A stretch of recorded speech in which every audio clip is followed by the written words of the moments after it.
Ginagawa mo. Ginagawa mo. Yung Nine Loves for... Nine.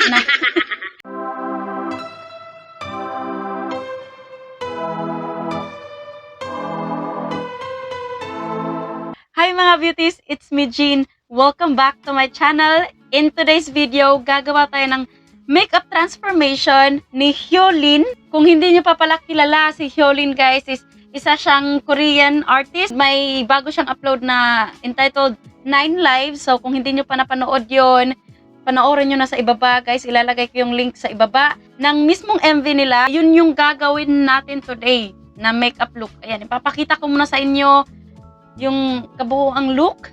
Yung makeup look na pinakita niya kasi sa MV guys is napaka-powerful, kumbaga. Alam mo yung napaka-encouraging ng look ni Hyolyn doon and napakaganda niyang tingnan, promise. So, syempre napakaganda din ng music guys, napakaganda din ng meaning.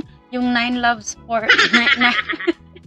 yung 9 Lives for Love. Gagawin na natin yung makeup transformation, kaya simulan na natin. Okay, magsimula tayo sa primer. So, I will be using this Smashbox Photo Finish Primer. Ayan, spray lang natin guys ha. Ay! Ah!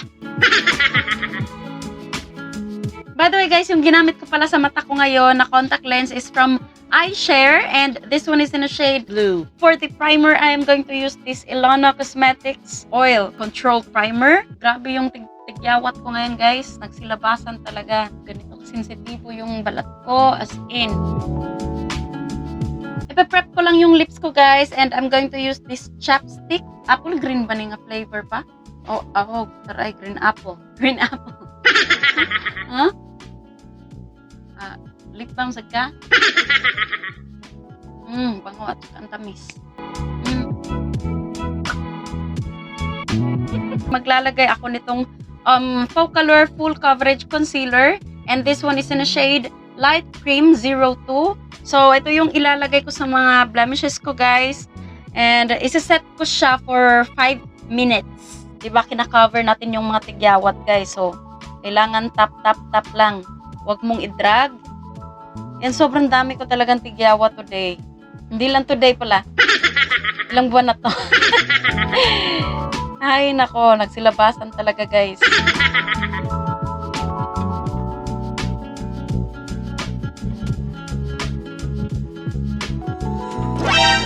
ColourPop No Filter Foundation. Ayan, this one is in a shade Medium 90.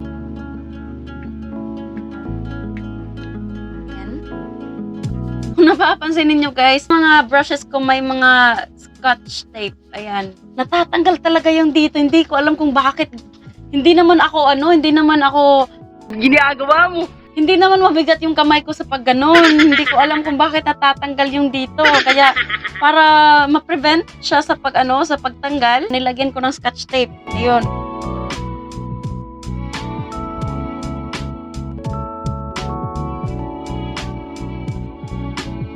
Isa din to sa pinakamagandang technique talaga guys na maglagay muna ng pot concealer or yung mga thick concealer para pag naglagay ka ng foundation hindi maaksaya. So gagamitan ko siya nitong Ruby Face. Yan, 50 pesos lang to guys and napakalambot as in. And bigla ang laki talaga guys. Napakaganda ng quality ng Ruby Face guys. If gusto nyong bumili ng mga blending sponge, gora kayo sa Ruby Face. Next is maglalagay ako nitong Osher HD Concealer. And this one is in shade number 2.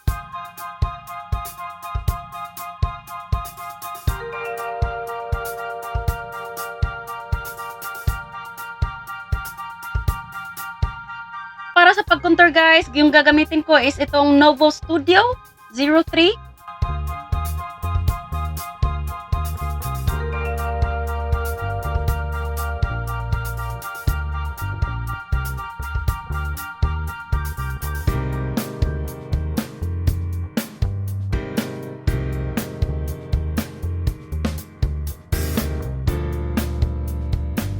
Nishido Final Powder in shade Creamy Glow. Ito yung gagamitin natin pang set sa buong mukha natin.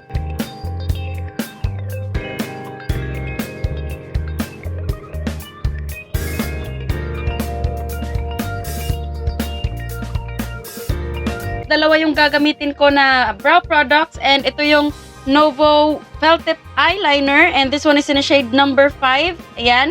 And itong si NYX Eyebrow Pencil, guys, in a shade dark brown.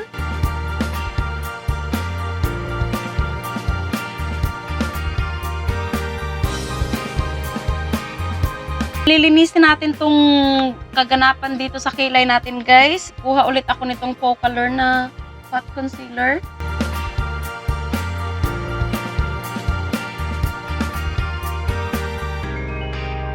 Essence I Heart Stage na eyeshadow primer.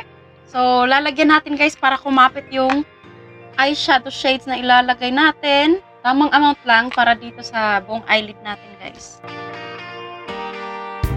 Yung gagamitin ko na eyeshadow palette is from Morphe, and ito yung Dare to Create nila na eyeshadow palette, which is the 39A. Ano na to, guys, hindi ko maipakita masyado lahat-lahat ng kulay kasi nga basag yung color black nito, guys. So, ayan o. Ayan. See? Yung itim nito, guys, sobrang itim. So, baka mahulugan tayo dito. Naku, tingnan nyo. Ayan. Counting amount lang yan. Ipapakita ko sa inyo yung sample, Ayan, counting amount lang ng black yan, guys. Pero pag ginanyan mo yan, grabe yung pag-smear ng black, as in. Dahan-dahanin natin tong eyeshadow palette na to, guys. Kasi nakakaloka to. So, yung unang-unang shade na gagamitin ko is itong orange na to.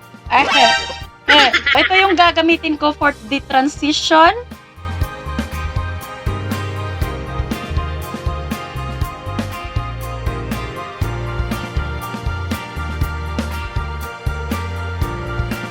Yung susunod na shade, guys, ito yung gagamitin ko. Ayan.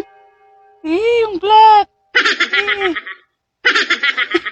Sa paglalagay nito, guys, magpo-focus ako dito sa outer corner natin, and syempre dito sa inner corner natin. Tapos i-connect natin sila kung ano yung natira sa brush. Parang ganyan, guys. Yan yung magiging forma ng mata natin.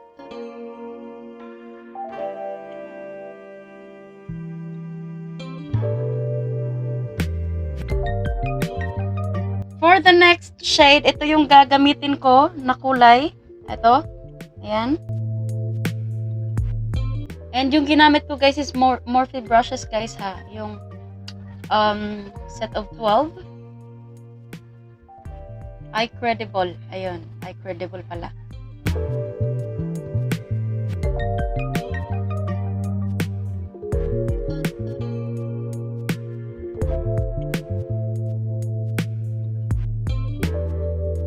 So, ito yung ilalagay ko para sa middle shade, middle lid, guys. Ayan. I-mix ko siya with the AB Advanced Glow Out Highlighter. Spotlight. See? Ayan.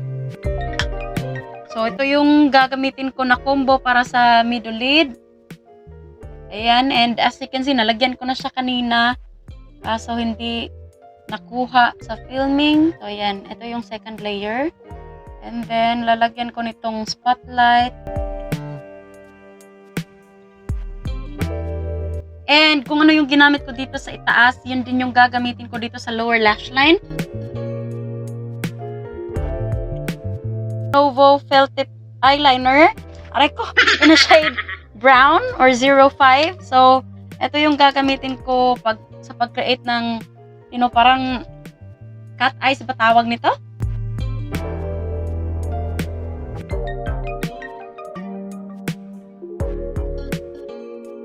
Para sa peking eyelashes, guys, ito yung gagamitin ko na fake eyelashes. Ito yung 3D Mink False Eyelashes.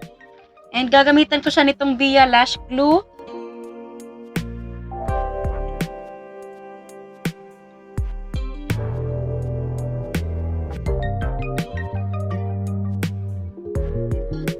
Para sa bronzer, ito yung gagamitin ko, itong Essence Duo Highlighter and Contour.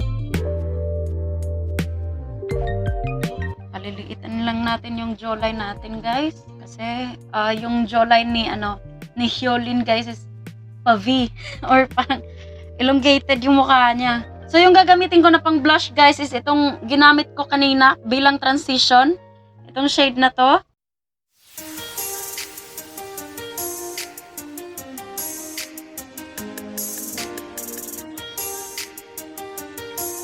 Paliliitin lang natin yung ilong natin, guys, kasi nga malaki.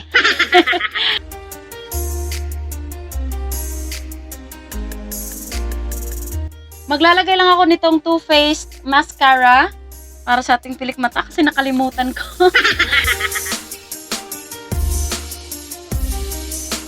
So, para sa inner corner at pag-highlight natin, guys, ito yung gagamitin ko, itong EB Advanced Glow Out Highlighter in a shade Spotlight.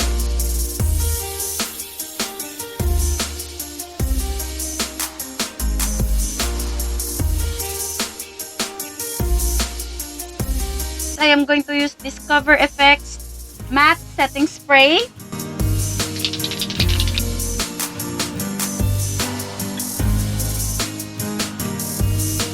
NYX Eye Pencil. Ayan.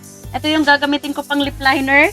Kasi sa nakikita ko medyo dark brown yung lip line niya, guys. Tingin ko lang naman. Okay, sa tingin ko lang naman yun.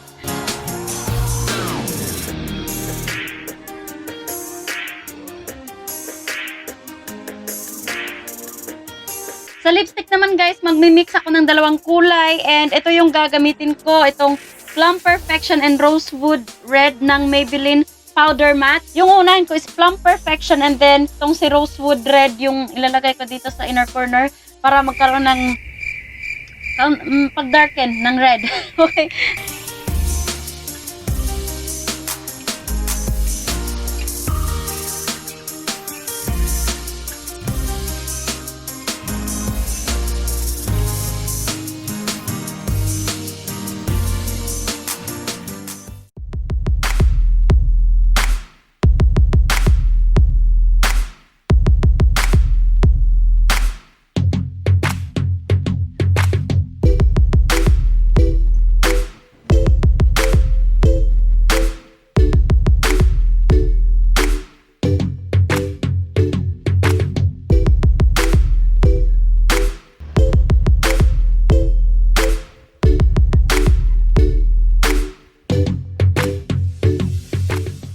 So, guys, ito na yung Hyolyn inspired makeup transformation natin and I hope na nag-enjoy kayo, guys. Please do give this video a thumbs up, like, comment, and share, guys, para naman malaman ng iba. Subscribe to my YouTube channel and don't forget to tap the notification bell. See you again sa next video upload ko.